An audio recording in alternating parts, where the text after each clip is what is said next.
witchcraft, we do a thing called shadow work. It's usually done in the darker months of the year, and I wanted to talk about it because I actually feel that we should do it throughout the year. Shadow work isn't about being self-critical. It is about identifying some of your idiosyncrasies and looking at where they come from and trying to iron them out or moderate them in your behaviours. So say, for instance, you came from a really controlling parent, then it might make you not want to be told what to do, and not hearing other people because you are rebelling against being directed by someone else. That might make you quite difficult to work with. So it's about identifying actually what gives you the frustration inside and then analysing it and trying to address it.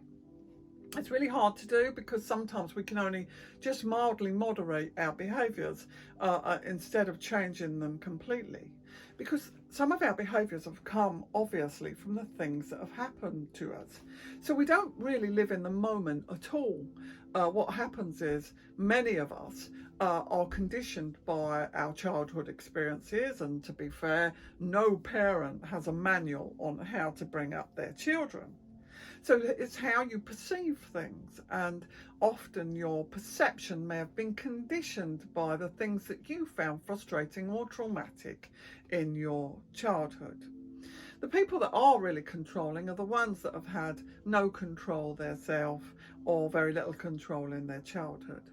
And the people that are suspicious are the ones that have been let down or betrayed or feel that they have been wronged in some way by somebody they care about or love. Because let's be fair, it's always people close to you that do these things.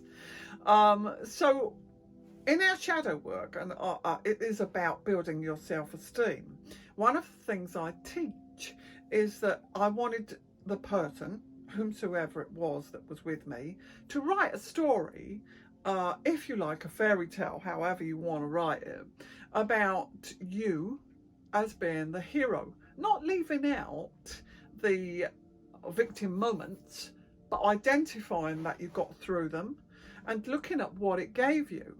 Because some people, so say for instance they had a violent person in their family, it rather makes them mediators and good talkers and negotiators and people that can actually put a lid on the volcano.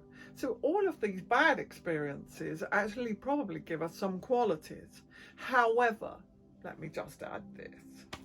There is sometimes replication.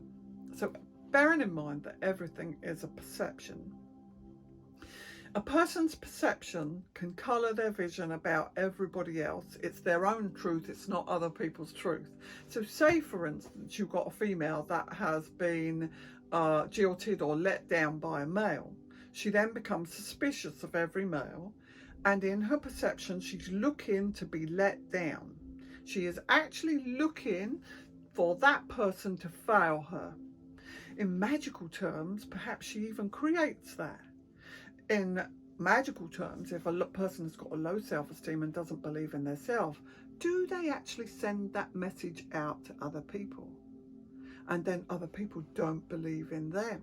I want you to consider all these things, because in shadow work, what we do is we address those idiosyncrasies so that we're not attracting things that are more of the same that we've had in the past, the same letdowns, the same difficulties.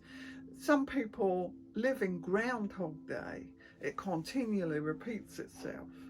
And part of it is the onus is on you to self-therapy. That doesn't mean going over your stuff to feel like the victim again. It means to show what qualities it gave you and how you got through. And in every story, the heroine or hero has at some time been the victim of something and has shown their strength in their journey.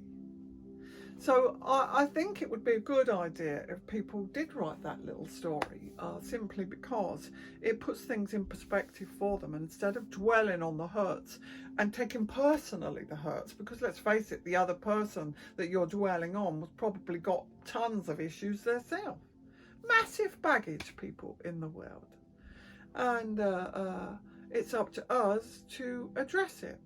We address it in witchcraft, and we are actually making our environment better by changing our energy and the way we focus and see things.